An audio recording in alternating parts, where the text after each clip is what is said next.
जब बनी इसराइल कई सदियों से मिस्र में फिरौन की गुलामी में जकड़े हुए थे, फिरौन उन पर सख्त जुल्म करता था। वो उनके बेटों को कत्ल करवाता और औरतों को जिंदा छोड़कर गुलाम बना लेता। बंदी इसराइल बहुत परेशान और बेबस थे। ऐसे में अल्लाह ताला ने हजरत मूसा अलैहिस्सलाम को नबी बनाकर भेजा ताकि वो बनी इसराइल को उस जालिम गुलामी से निजात दिलाएं। हजरत मूसा अलैहिस्सलाम फिरौन के दरबार में गए और अल्लाह का पैगाम पहुंचाया कि बनी इसराइल को आजाद कर दो।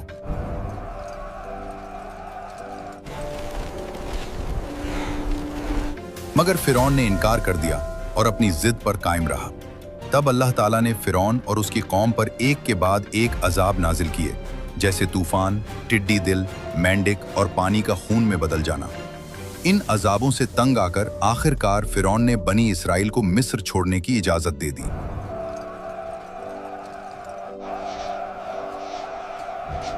हजरत मूसा अलैहिस्सलाम तकरीबन 6 लाख बनी इसराइलियों को लेकर मिस्र से निकले। मगर थोड़ी ही देर बाद फिरौन ने अपना इरादा बदल लिया और अपनी बड़ी फौज के साथ उनका पीछा करने लगा। जब बनी इसराइल बहरा कुलजम के किनारे पहुंचे तो आगे समंदर था और पीछे फिरौन की फौज। लोग घबरा गए। हजरत मूसा अलैहिस्सलाम ने अल्लाह के हुक्म से अपना असा समंदर पर मारा। अल्लाह की कुदरत से समंदर फट गया और उसमें खुश्क रास्ता बन गया। बनी इसराइल इस रास्ते से बखैरियत गुजर गए। जब फिरौन और उसकी फौज उन रास्तों में दाखिल हुई तो समंदर दोबारा बंद हो गया और फिरौन समेत सब डूब गए। ये अल्लाह की एक बहुत बड़ी निशानी थी। समंदर पार करने के बाद बनी इसराइल सहराए तीहा में दाखिल हुए, जो आज सहराए सीना कहलाता है। ये एक वीरान और खुश्क इलाका था, जहां न पानी था, न खाना और न साया। सख्त गर्मी में लोग भूख और प्यास से बेहाल हो गए।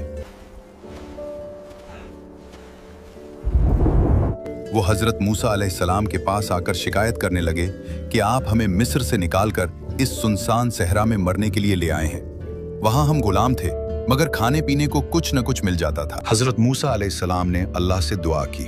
अल्लाह ताला ने अपनी रहमत से बनी इसराइल पर कई नेमतें नाजिल फरमाई। दिन की सख्त गर्मी से बचाने के लिए आसमान से बादल का साया कर दिया गया, जो हर वक्त उन पर रहता। रात की सर्दी और अंधेरे से बचाने के लिए आग का एक सुतून दिया गया, जो रोशनी भी देता था और गर्मी भी। दिन में बादल और रात में आग का सुतून उनकी रहनुमाई करता। जहां वो रुकता वहां ये लोग ठहर जाते और जहां चलता वो आगे बढ़ जाते। पानी के लिए अल्लाह ने हजरत मूसा अलैहिस्सलाम को हुक्म दिया कि वो एक पत्थर पर अपना असा मारे। जैसे ही असा लगा, उस पत्थर से 12 चश्मे निकल आए, हर कबीले के लिए अलग, ताकि किसी में झगड़ा ना हो। सब लोग आसानी से पानी पीने लगे। खाने के लिए अल्लाह ने आसमान से मन और सलवा नाजिल फरमाया। मन एक सफेद और मीठी नेमत थी, जो औस की तरह जमीन और पत्थरों पर आ जाती। लोग उसे जमा करके रोटी या हलवा बनाते। शाम के वक्त सलवा आता, जो बटेर की तरह का एक परिंदा था। ये परिंदे बड़ी तादाद में आकर कैंप में बैठ जाते और लोग उन्हें आसानी से पकड़कर ताज़ा गोश्त खाते। ये सब रिज्क बगैर मेहनत के सीधा अल्लाह की तरफ से आता था।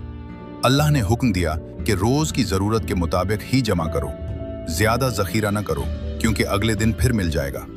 सिर्फ जुम्मा के दिन 2 दिन का जमा करने की इजाजत थी। कुछ अरसा तक लोग खुश रहे, मगर फिर वो एक ही खाने से उकता गए। वो हजरत मूसा अलैहिस्सलाम के पास आए और कहने लगे, ए मूसा, हम इस एक ही खाने से तंग आ गए हैं। अपने रब से कहो कि हमारे लिए जमीन की आम चीजें निकाल दे, जैसे सब्जियां, खीरा, लहसुन, प्याज और दाल। हमें मिस्र की जिंदगी याद आती है। ये सुनकर हजरत मूसा अलैहिस्सलाम को बहुत अफसोस हुआ। उन्होंने फरमाया, क्या तुम इतने आला और पाकीज़ा रिज़्क के बदले आम और घटिया चीजें मांग रहे हो? अगर यही चाहिए तो मिस्र वापस चले जाओ, मगर याद रखो वहां गुलामी है। अल्लाह ने तुम्हें आजाद किया, मौजज़े दिखाए, इतनी नेमतें दी, फिर भी तुम नाशुक्री कर रहे हो। उसके बाद असल इम्तिहान उस वक्त आया जब अल्लाह ने हुक्म दिया कि अब इस मुकद्दस जमीन में दाखिल हो जाओ, जो तुम्हारे लिए लिख दी गई है।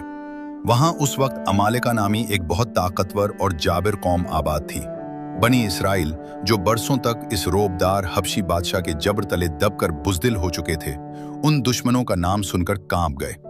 उन्होंने हजरत मूसा अलैहिस्सलाम से गुस्ताखी करते हुए साफ कह दिया कि इस जमीन में तो बहुत ताकतवर लोग हैं, जब तक वो वहां मौजूद हैं, हम वहां कदम नहीं रखेंगे। उन्होंने यहां तक कह दिया कि ए मूसा, तुम और तुम्हारा रब जाकर लड़ो, हम तो यहीं बैठे हैं। उनकी इस बुज़दिली और अल्लाह के हुक्म से सरीह इन्हिराफ ने अल्लाह के गज़ब को दावत दी। नतीजे के तौर पर अल्लाह ताला ने फैसला सुनाया कि अब ये मुक़द्दस ज़मीन उन पर 40 साल तक के लिए हराम है और ये इसी सहरा में भटकते रहेंगे। ये वो सज़ा थी जिसे भटकना कहा जाता है। वो 40 साल तक रोज़ाना सुबह उठकर सफ़र शुरू करते, पूरा दिन चलते ताकि उस बयाबान से बाहर निकल सकें। मगर जब शाम होती तो वो घूम फिरकर उसी जगह पहुंच जाते जहां से सुबह चले थे।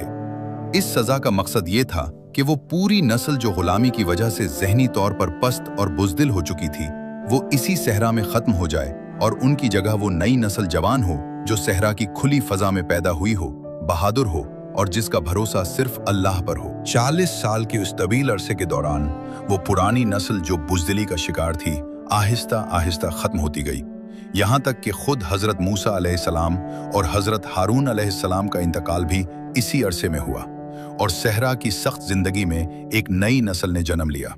ये नई नस्ल अपने आबाओ अजदाद की तरह नहीं थी, बल्कि ये वो जवान थे जो खुली फ़ज़ा में पैदा हुए और जिन्होंने सिर्फ अल्लाह की कुदरत और मौजज़ात देखे थे। इंतकाल से पहले हज़रत मूसा अलैहिस्सलाम ने अपने खादिम ख़ास हज़रत यूशा बिन नून अलैहिस्सलाम को अपना जानशीन मुकर्रर कर दिया था ताकि वो उस नई और बहादुर नस्ल की क़यादत कर सके। जब अल्लाह की मुकर्रर करदा 40 साल की मुद्दत पूरी हुई तो हज़रत यूशा बिन नून अलैहिस्सलाम ने उस जवान फ़ौज को इकट्ठा किया और उन्हें फ़लस्तीन को फ़तह करने का हुक्म दिया। ये वो वक्त था जब बनी इसराइल के दिलों से दुश्मन का खौफ निकल चुका था और वो अल्लाह के हुक्म पर जान देने के लिए तैयार थे।